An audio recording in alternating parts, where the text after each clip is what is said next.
दुनिया में अच्छे काम करवे से कोई भी पीछे नहीं हटत। बता दें इसी तरीके से जिस तरीके से हम काम कर रहे हैं निरंतर धरती पे, झांसी की धरती पे, तो इसी कारण एक से एक लोग हैं झांसी के अंदर का, आसपास भी लोग, तो इसी कारण बस हमारे बीच में विनोद भारती कुशवाहा साहब मध्य प्रदेश ग्वालियर से चलकर झांसी नगरी में आए हैं। बता दें निरंतर जो 1 से 1.5 साल से हमारी न्यूज देख रहे हैं, आज इन्हें मौका मिला है रविवार के दिन आज हमसे चर्चा करने आए। इनका परिचय बता दें, विनोद भारती कुशवाहा साहब, इन्होंने शिक्षा को लेकर वो ज्योति जगा रहे हैं। हर कोने कोने के अंदर, कई जिलों के अंदर, सागर संभाग हो, ऐसे अनेक जिलों के अंदर 5 लाख रिकॉर्ड बना दिया। 5 लाख अधिक बच्चों को पेंसिल, कॉपी, बैग, शिक्षा से जुड़ी हुई हर सामग्री पहुंचाने का काम किया। शिक्षा की जहां पर बात आती है वहां पर खड़े होते हैं विनोद भारती साहब कुशवाहा जी।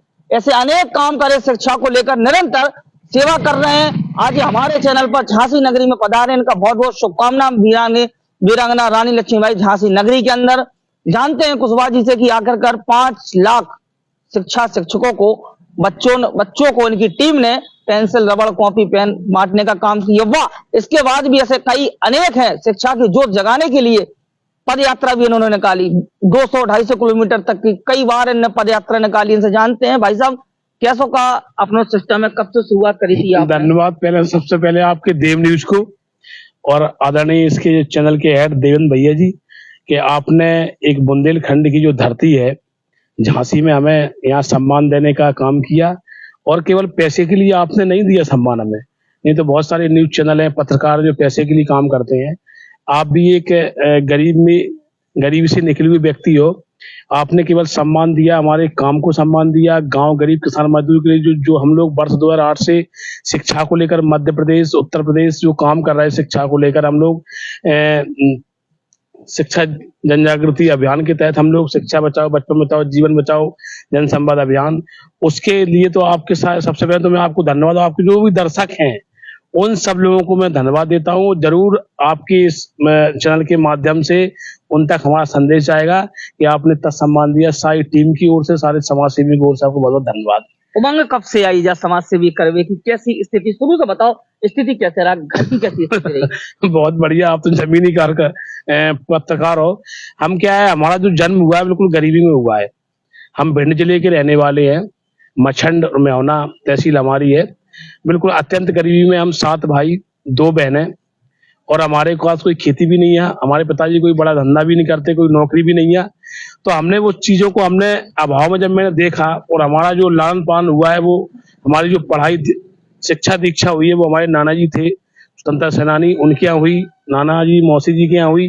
तो मैंने उस समय देखा कि पढ़ने के लिए हमारे पास कोई संसाधन नहीं थे, कॉपी पेंसिल नहीं मिलती थी, किताबें नहीं थी, एक कच्चे मकान में हमने अपना जीवन काटा है। तो उसी से हमें एक प्रेरणा मिली कि कहीं ना कहीं हम अगर कुछ बन जाएंगे तो अपने गांव के लिए और उस समाज के लिए, अपने देश के लिए कुछ ऐसा ऐतिहासिक काम करेंगे ना जिसमें कोई व्यक्तिगत स्वार्थ ना हो हमारा। हम लोग कोई जाति के लिए, कोई धर्म के लिए और कोई राजनीति के लिए काम नहीं करते, कोई शिक्षा के लिए काम करते हैं। उसी संकल्प को हम लोग पूरा करने के लिए काम करते हैं सर। तो ये हमारी खासकर प्रेरणा स्रोत है, जो मैं कई मंचों से बोलता हूँ और आपसे भी कह रहा हूँ और इस माध्यम से भी कि सबसे बड़ी अगर कोई यूनिवर्सिटी है, कोई स्कूल है तो गरीबी है। तो हमने वो गरीबी देखी और उसी से हमने देखा कि जब मैं पढ़ता था तो सब सारे संसाधन हमारे पास नहीं थे, हम पैदल जाते थे स्कूल। जब हम ग्वालियर पढ़ने आए अपने भिंड जिले से, तो भिंड जिले में क्या है, आज भी हमारा जो जिला है भिंड मुरैना, लोग उसे डकैतों के नाम से बदनाम करते हैं। तो हमने संकल्प लिया कि अब हम उसको डकैतों के नाम से, बंदूक के नाम से बदनाम नहीं, उसको पेंसिल और कलम के नाम से प्रसिद्धि दिलाएंगे उसको। इसीलिए हम लोग काम करते हैं कि आने वाले समय में हमारा समाज और देश को हम प्रगति दिलाएं, उसी के लिए काम करते हैं। ये वहां से हमें ये प्रेरणा स्रोत मिली और हमें ये प्रेरणा मिली, इसलिए हम काम लगातार निरंतर रूप से, हम लोग एक टीम हमारी मध्य प्रदेश में और उत्तर प्रदेश में, आपके बुंदेलखंड में भी है। तो यहाँ भी हम लोग आपके माध्यम से हम यहाँ काम करने के लिए, आपने बुलाया, सम्मान दिया, तो हम यहाँ उपस्थित हुए हैं।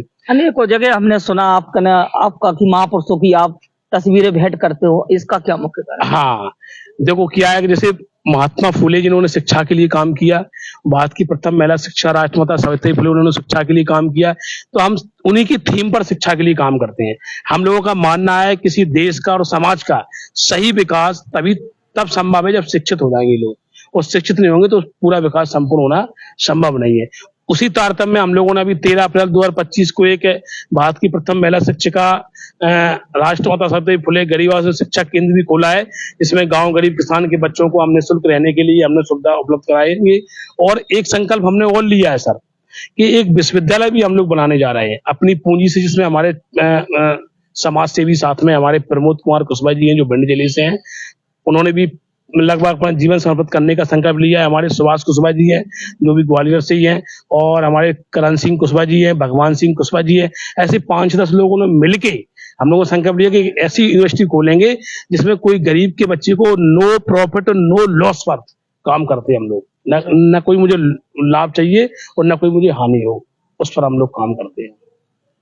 सर इतना अच्छा आप काम कर रहे हैं, निरंतर आप बच्चों के लिए सोचते हो सर, इतने लोग की टीम भी आपकी आपने बताया, तो आखिरकार झांसी का सब जगह पूरे भारत के अंदर अनेकों जगह प्राइवेट विद्यालय खोलेगा, बिखाल खींचत पता ही है आपको, कॉपी किताबन से लेके ड्रेसन से लेके, वो तो कैडेट भाई दुकान पे जाओ, जो दुकान पे ड्रेस लेना भाई दुकान पे जाओ, उनको क्योंकि बेरेत का कमीशन रेट, तो आखिरकार आप भाई साहब ऐसे कितने लोगों को जगाओगे, कितने लोगों को आप? वही तो हम लोगों का संकल्प है कि सरकारी, जब तक सरकारी विश्वविद्यालय, सरकारी स्कूल, सरकारी कॉलेज जिंदा नहीं रहेंगे तो गरीबों की शिक्षा जिंदा नहीं रहेगी। वहां में भी तो मनमानी कर रहा है मास्टर, इतने रुपया मिल रहा है, वहां में भी नहीं पढ़ा रहा बच्चा। नहीं देखो ऐसे अनेक लोग हैं भाई साहब। हाँ वो बात सही, आपकी वो कहना सही, मैं देखता हूँ वो क्षेत्र में, फिर भी सब लोग नहीं है, उसके लिए पालक भी कुछ जिम्मेदार है। पालक का क्या है कि सोचते हैं कि प्राइवेट स्कूल अच्छा है, हाँ, और सरकारी स्कूल से उनका मोहभंग हो रहा है। अगर जैसे मैं खुद अपना उदाहरण दूं, मैं सरकारी स्कूल में पढ़ा हूँ और मेरी बच्ची भी है वो सरकारी स्कूल में पढ़ती है, तो हम जब मैं सरकारी स्कूल से निकला हुआ व्यक्ति इतना ऊंचे जा सकता है, या जब प्राइवेट स्कूल नहीं थे तब भी तो लोग महान हुए, तब भी तो लोग कलेक्टर, डॉक्टर, मास्टर इंजीनियर बने, तो क्या सरकारी स्कूल से नहीं बन सकते? ये पूंजीपतियों का एक एजेंडा है और ये सामंतवादियों का एजेंडा है जिससे गरीब को शिक्षा से वंचित किया जाए। वही तो महात्मा फुले ने, सावित्री फुले ने वही संघर्ष किया था शिक्षा के लिए कि हमें उनसे शिक्षा खींचना है। हर काल में किसी पर अगर किसी को दबा के रखना है, किसी को शोषण करना है तो उसको अशिक्षित बना दो, ये संकल्प वो लोगों का रहता है। पर अपना संकल्प है कि तुम उनको अशिक्षित बनाओगे, हम उनको शिक्षित करेंगे। इस संकल्प के लिए हम लोग काम करते हैं। भाई साहब के इंटरव्यू में दम है कि उन्होंने जो शब्द कहो कि सरकारी स्कूल भाई साहब पढ़े और हम भी पढ़े, हमने और भाई साहब में का अंतर है? कोई अंतर नहीं है जी, अपने जगह काम कर रहे हैं शिक्षा को लेकर, और हम पत्रकारिता के क्षेत्र में काम कर रहे हैं। होत का है आजकल को मोड़ी मोड़ा वो कलयुग नहीं है, जो कलयुग चल रहा है तो वो वर्तमान नहीं है, तो पहले के जमाने में जो पढ़ते मन लगा के दिल से पढ़ते नीचे फट्टी है। हालांकि अब तो सुविधाओं को लेकर बच्चा गर्रा लगे जो ये। हाँ जी बात देखो, वो क्या है, देखो दो चीजें और हैं समाज के अंदर। जिस तरीके से हमें शिक्षा का प्रसार करना है, चंद जो वर्ग है वो उसका उद्देश्य ये है कि कहीं ना कहीं इन लोगों को भटकाया जाए और इन पर इनका शोषण किया जाए, तो उसको भी हमें पालकों को भी नजर रखना है। उसी के लिए तो हम लोग गांव-गांव जाते हैं। हम लोगों ने 2 यात्राएं भी निकाली, मध्य प्रदेश में 4 यात्राएं निकाली हमने। एक 2019 में बाइक यात्रा निकाली थी और 2022 में एक बाइक यात्रा निकाली थी। जो 2019 में जो यात्रा निकाली वो 2500 किलोमीटर की थी और 2022 में निकाली वो 2000 किलोमीटर की थी। और 2025 में 2 यात्रा निकाली, पैदल यात्रा। समझाया हमने लोगों को कि भाई पढ़ो लिखो तब आपकी प्रगति होगी, आगे बढ़ो, शिक्षा के लिए चलो। और कोई हम लोगों ने किसी से कोई चंदा बंदा कोई डोनेशन नहीं लिया। अपनी 4 दिन का कमाई, 4 दिन का समय, 4 दिन का भोजन हम लोग समाज में लगाते हैं। जिस दिन छुट्टी मिलता है, जैसे आज हम आपके बीच आए तो संडे को आए, जबकि आप तो कहते कभी भी आ जाओ। आपका मन है कितना, आप कितने प्यारे हो, कितनी बार इतनी अच्छी बोली, कितनी अच्छी बोल लगा मुझे कि आप इतना निवेदन करते हो बार बार कि आना है, जबकि अब मैं आपको बुला तो ज्यादा खर्च होता आपका, इसी मैंने कहा चलो हम ही आपके पास आते हैं। कई दिनों से आपसे चाय चलाई थी, तो इस तरीके से हम लोग जो न पहुंचे हम तक और हम पहुंचे उन तक, उसके तहत हम यात्राएं भी निकालते हैं। और हर संडे को हमारा कार्यक्रम रहता है, उसी कार्यक्रम के तहत। ऐसे कितने जिला है और भी आपकी यात्रा बाकी है समझाने के लायक, ऐसा क्या? हाँ, मध्य प्रदेश में जैसे हमारे अभी कुछ जिले बचे हैं और हमारे कुछ उत्तर प्रदेश में भी, जैसे जो मध्य प्रदेश से जो लगा हुआ इलाका, उत्तर प्रदेश झांसी है, जालौन है, इटावा है, इन जिलों में भी हम लोग लगे हुए हैं, प्रयासरत हैं धीरे धीरे। कोई हम लोगों को देखो संसाधनों की कमी रहती है, हम लोग कोई सामंतवादी पूंजीपति तो है नहीं, कोई पैसे वाले हो, धन्ना सेठ हो, सर अपना कमाते हैं, उसी में से हम लोग लगाते हैं। काम करने वाले भी जो भी लोग शिक्षा के लिए काम करते हैं समाज से, वो भी लोग गरीब है, कोई किसान है, कोई मजदूर है, कोई खेती करता है, कोई छोटा मोटा धंधा करता है, तो ये सब चीजें हम लोग करते रहते हैं। तो आपको कोशिश हमारी ये रहेगी कि पूरा जो हमारा लक्ष्य है उस पर हम पहुंचे। और आपके चैनल के माध्यम धन्यवाद कि आपने हमें इतना सम्मान दिया इस बुंदेलखंड की धरती झांसी में। बहुत धन्यवाद आपको। शुक्रिया। विनोद भारती कुशवाहा साहब मध्य प्रदेश ग्वालियर जिला से झांसी में पधारे हैं।